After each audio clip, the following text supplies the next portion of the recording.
Given this like backdrop, do you also feel like there are enormous opportunities in the space going forward because so many has opted out of ESG perspective, or that they don't want to be associated even with oil? That is like now there's plenty of opportunities for people who really can make a difference and build projects which probably will have great profit trajectory. I think you are absolutely right. We are heading for an energy crisis. I think oil and gas are going to be probably the most profitable sector in the coming years in various ways and for various reasons. And because we don't have enough time, I'm going to mention 2 points. The first point is most of the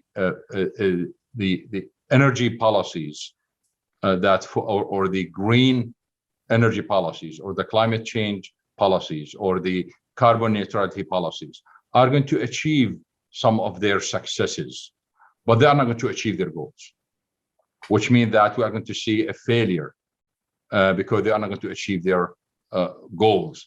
And as a result, by default, the demand for oil and gas is going to increase. And that demand is not counted anywhere. There is not a single outlook today that can, beside mine, of course, and I would like to brag about it, that is counting for that failure. So most of the problem is really coming from the failure of the green policies because they are going to increase demand. At the same time, even if we have enough investment for what is being predicted today, we are going to be short on investment simply because of that failure. The problem is compounded because we don't have even enough investment for the current forecast. And not only that, we don't have enough investment even in the green sector. So we have a serious problem coming, and we are going to have energy shortages, and oil and gas is going to be the most profitable sector in this case. On the other side, I studied the behavior of companies and governments in recent years in their efforts to reach carbon neutrality.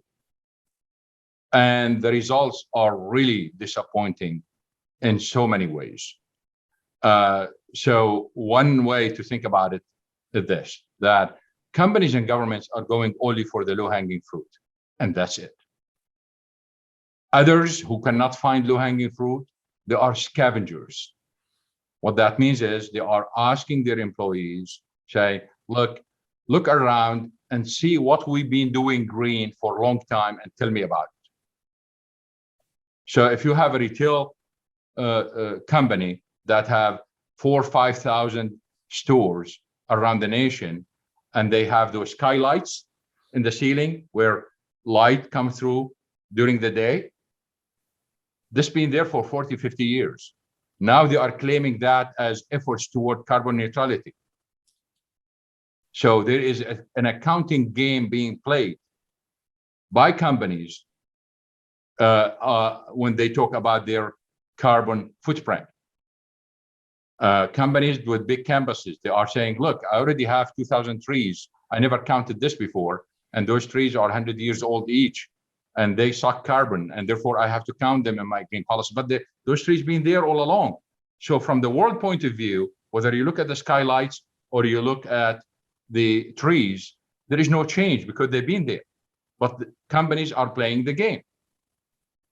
Companies, because of the COVID, they come up with a system said, for example, some companies said 50% of the workers will work from home, or we work only 3 days from home and 2 days from the company headquarters.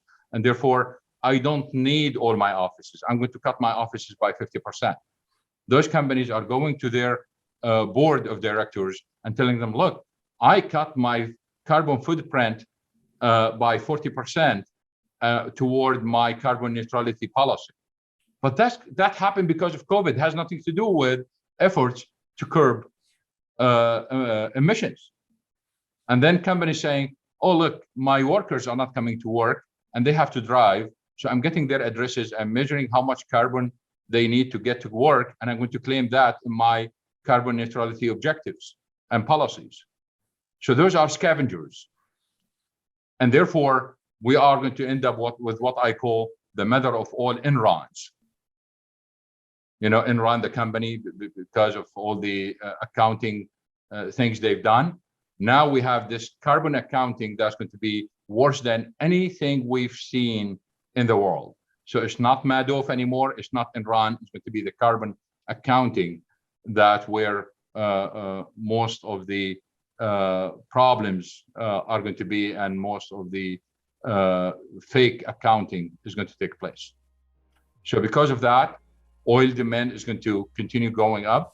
Gas demand is going to continue going up, but it's going to be higher than any other forecast. We don't have enough investment. Therefore, we have energy crisis. So those existing companies are going to benefit greatly because they are already there and prices are very high.